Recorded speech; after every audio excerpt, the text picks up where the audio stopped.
Ambiance sportive mercredi dernier au centre d'hébergement et d'apprentissage des aveugles et malvoyants de Palimé.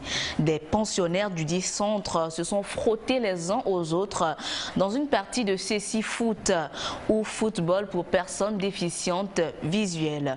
Une initiative de l'association Voir au Togo. Le résumé avec Aflim Johnson. Au centre d'hébergement et d'apprentissage pour aveugles et malvoyants de Palimé ce 9 novembre, du cécifoot ou football pour personnes déficientes visuelles.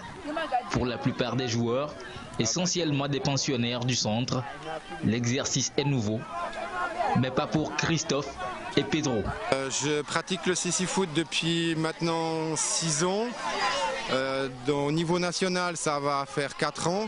C'est de la joie, c'est du bonheur, c'est un grand moment de partage.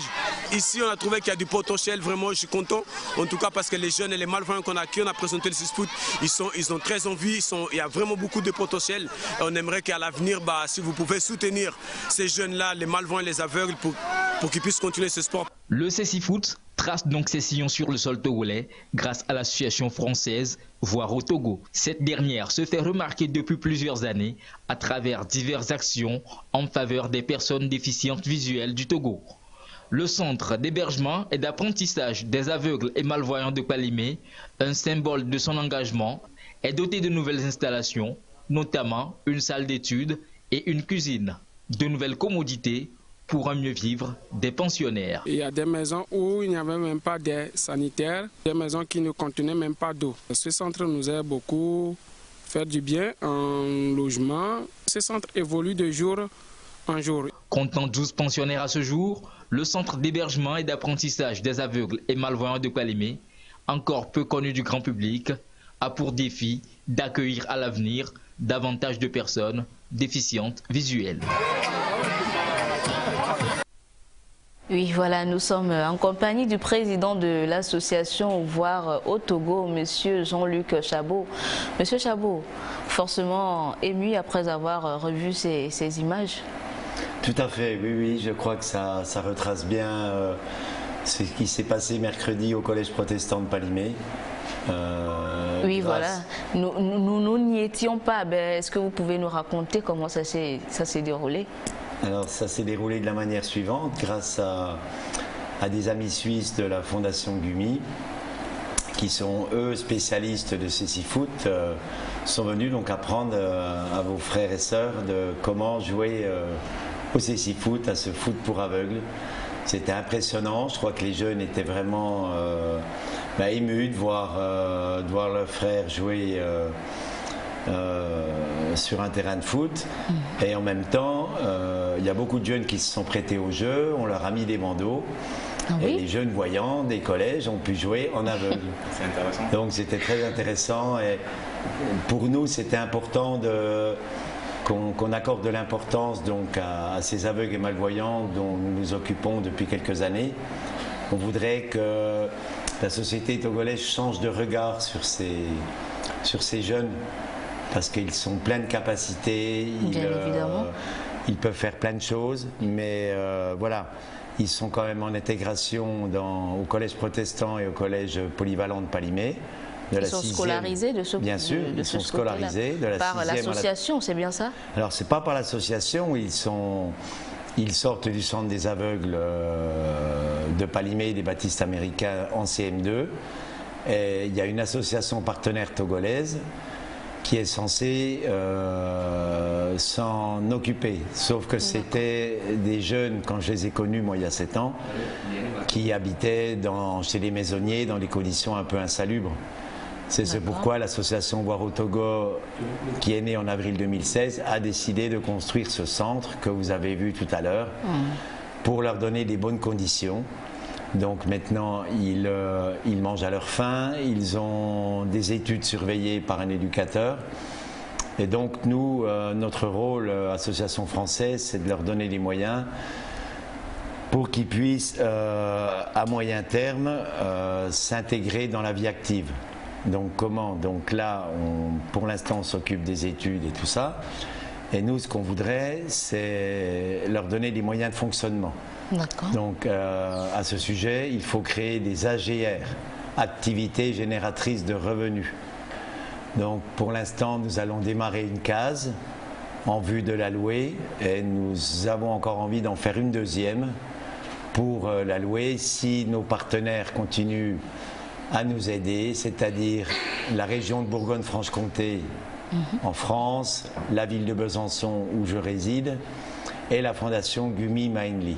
Alors, le tournoi organisé, le tournoi de Cécifoot organisé, c'est dans quel but? Est-ce que c'est une activité qui rentre dans le cadre des activités que vous menez au sein de cette association? Quel est l'objectif, le but visé en organisant ce tournoi?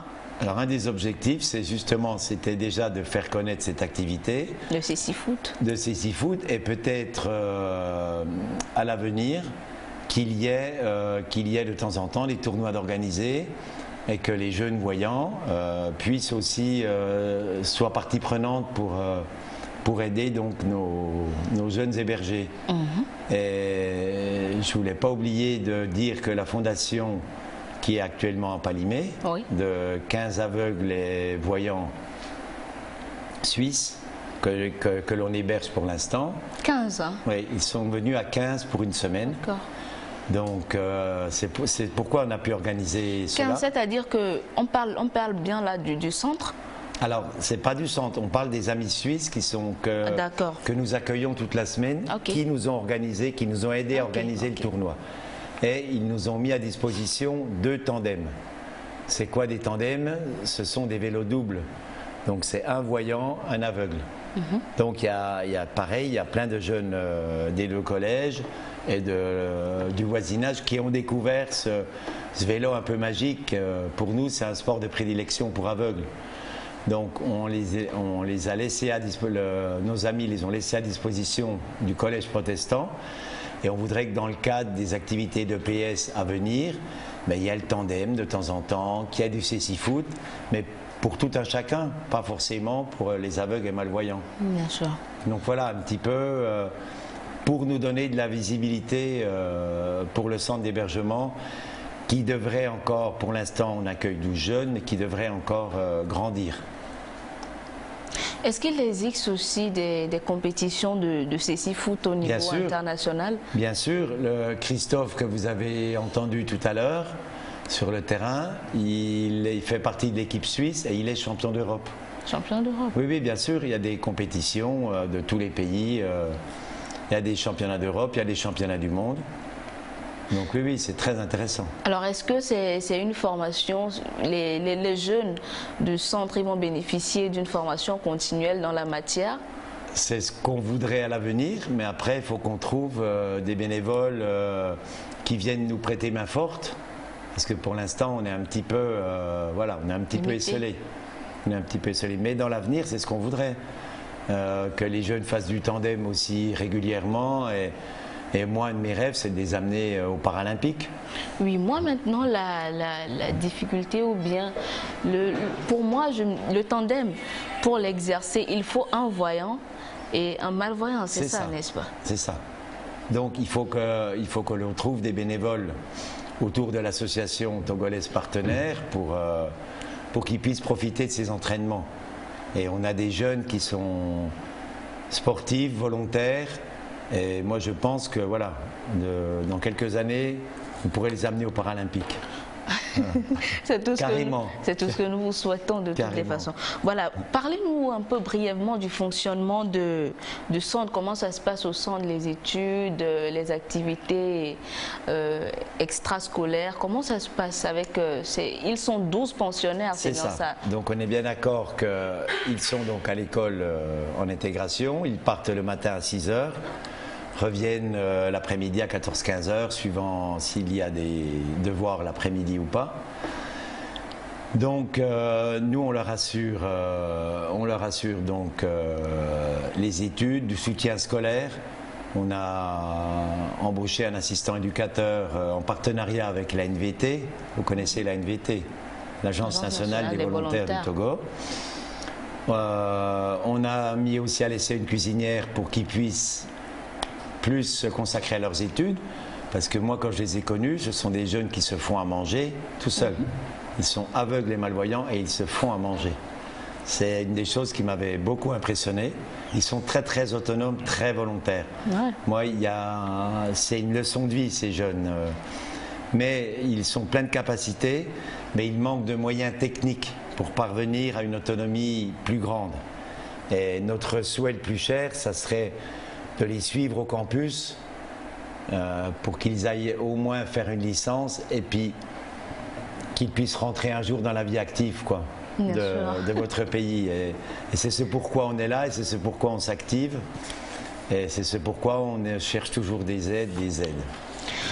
Mais il faut quand même, bon, votre avis, vous, par rapport au regard que porte la société justement sur ces personnes en déficience visuelle. Il faut quand même dire que les mentalités ont évolué. Hein. Alors, les mentalités évoluent, mais vraiment doucement. C'est pourquoi ce tournoi de Cécifoot, c'est pourquoi je pense que c'est un handicap qui fait peur. La déficience visuelle, ça fait peur parce qu'on dit quelqu'un qui ne voit pas, mais il ne peut rien faire. Alors que c'est faux. Justement, c'est faux. Il peut faire les mêmes choses que nous, mais en lui donnant des moyens aussi techniques à l'école pour qu'il puisse évoluer comme tout un chacun. Donc on a bien vu à travers le pays, là on est allé se promener avec les amis à Dzobégan, on est allé un peu partout, on était à la cascade de Ouamé, et quand on arrive on nous dit mais non, mais ils ne vont pas pouvoir descendre à la cascade, c'est pas... Voilà, c'est ce message-là qu'on veut faire passer. Et quand je vous parlais d'activités génératrices de revenus tout à l'heure, pour que cette association togolaise soit un jour autonome, que nous, on ne soit pas là toujours. Notre but à nous, c'est de les aider, mais de ne pas être présent à vie. Exactement. Et il faut savoir que ces jeunes, ils ont tellement de capacités qu'ils tressent des chaises aussi. Ils tressent des chaises et des tabourets en corde qui sont magnifiques, mais qu'on n'arrive pas à vendre pour l'instant, parce que on n'est pas assez connus. On voudrait justement, à travers peut-être cette émission, je ne sais pas... Organiser peut-être des journées portes ouvertes. C'est ça. C'est ça, vous avez entièrement raison, c'est à ça qu'il faut qu'on s'emploie. Et puis qu'on puisse gagner un peu d'argent à travers ces chaises, à travers ces locations, et puis que les gens viennent nous soutenir. Donc c'est l'occasion d'en appeler aux partenaires. C'est ça, on voudrait aussi, donc il y a des partenaires en France bien sûr, mais on voudrait des partenaires togolais. On voudrait que l'État du Togo nous soutienne. D'accord. Ouais. Ils sont tout cuits. J'espère qu'ils sont tout cuits. Je veux bien vous croire. Alors voilà, nous sommes pratiquement à la fin de notre entretien. Si vous avez quelque chose à rajouter. Non, j'étais très fier d'être ici. Je vous remercie de votre accueil, Sergine. Et puis j'espère que c'est pour faire avancer les choses, quoi. Oui, et peut-être que l'année prochaine, on organisera à nouveau un tournoi de Cécifoot, enfin je l'espère beaucoup, et puis qu'il y aura encore beaucoup plus de monde qui viendront et à travers la médiatisation de votre télévision, c'est que comme ça qu'on avancera, enfin je pense. En tout cas, c'était un plaisir partagé aussi parce qu'aujourd'hui, on a découvert ce que c'est que le Cécifoot. On peut le jouer aussi. Puisque vous dites qu'il y en a qui ont joué avec des yeux bandés, donc c'est pratiquement la même chose. Donc l'année prochaine, je vous invite à venir à Palimé. Ce sera un plaisir. On jouera ensemble si vous voulez bien. Merci Monsieur Chabot d'être passé dans cette émission et on souhaite plein vent à l'association Voir